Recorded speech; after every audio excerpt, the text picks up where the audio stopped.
अस्सलाम वालेकुम। నంద్యాల అసెంబ్లీ ముస్లిం joint action committee తరపు నుంచి ఈ రోజున రైతు నగరంలోని వక్బోర్డ్ స్థలాలను సందర్శించడం జరిగింది. గతంలో అంటే సంవత్సరంన్నర క్రితము వైఎస్ఆర్సీపీ పాలనలో ఉన్నప్పుడు ఇట్లాగే ఈ ప్రాంతంలోనే వక్బోర్డ్ స్థలాల్లో కట్టడాలను కూల్చేసిన సంగతి మేమందరం చూస్తూనే ఉన్నాము, అందరికీ తెలుసు. మళ్ళీ ఇప్పుడు వక్బోర్డ్ స్థలాల్లో దురాక్రమణలు మళ్ళీ మొదలైనాయి. వక్బోర్డ్ శాఖ మంత్రి ఇలాఖాలోనే ఇలా జరుగుతుందంటే మిగతా ఏరియాల పరిస్థితి ఏందని ఈ మీడియా ద్వారా మిమ్మల్ని ప్రశ్నిస్తున్నాం.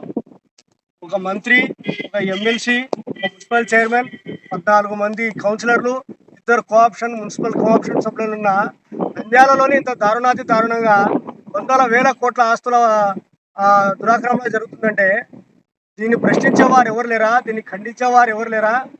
ఖండిస్తే కేవలం ముస్లిం చేసి మాత్రమే ఖండించాలా, మిగతా వాళ్లకు ఆ బాధ్యత లేదా అని చెప్పి మీడియా ద్వారా ఇలాంటి దారుణాలు, ఆక్రమణలు జరిగితే ఈసారి చెప్పేది ఉండదు. పోలీసు వారికి ఎంత చెప్పాలో అంత చెప్పి చూసాము, వక్బోర్డ్ శాఖ వారికి ఎంత చెప్పాలో అంత చెప్పి చూసాము, నాయకులకు ఎంత చెప్పాలో అంత చెప్పి చూసాము, మీడియాలో ఎలా చెప్పాలో అలా చెప్పి చూసాము.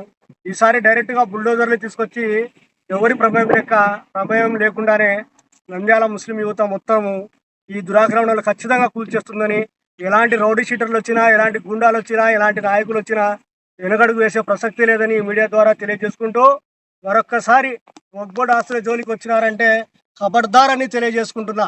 ఈరోజు నంద్యాల అసెంబ్లీ ముస్లిం జేఏసీ వక్బోర్డ్ ఆస్తులను సందర్శించడానికి వచ్చాము.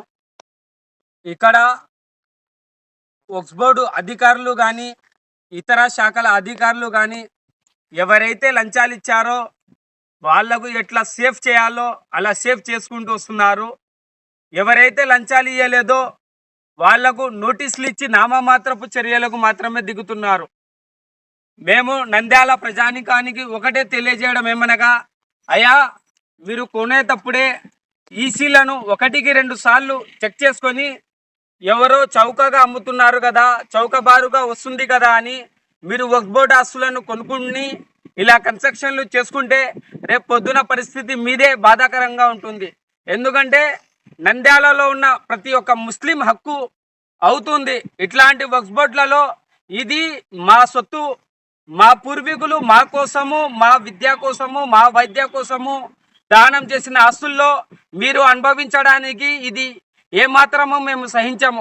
రానున్న కాలంలో అధికారులు చర్యలు తీసుకున్నట్టు, లేకపోతే నంద్యాల యువకులందరూ కలిసి ఓ బుల్డోజర్ని తెచ్చి మేమే ఇక్కడ కట్టడాలను కూల్చివేస్తామని హెచ్చరిస్తున్నాము. కొనే వాళ్ళకు కూడా హెచ్చరికనే, ఇందుకు రియల్ ఎస్టేట్ బ్రోకర్లకు కూడా ఒక హెచ్చరిక జారీ చేస్తున్నాము. ఖబర్దార్, తిన్నన్నాళ్ళు తిన్నారు. రాజకీయ నాయకుల అండా ఉన్నా, ఇతర నాయకుల అండా ఉన్నా, మీ పార్టీ ప్రజెంట్ అధికారంలో ఉన్న వక్బోర్డ్ ఆస్తుల జోలికి వస్తే మటుకు మీ తాట తీస్తామని హెచ్చరిస్తున్నాము. న్యాయ పోరాటాలతో సహా మిమ్మల్ని కూడా ఇరికిస్తాము ఈ కేసులలో అని హెచ్చరిస్తున్నాం.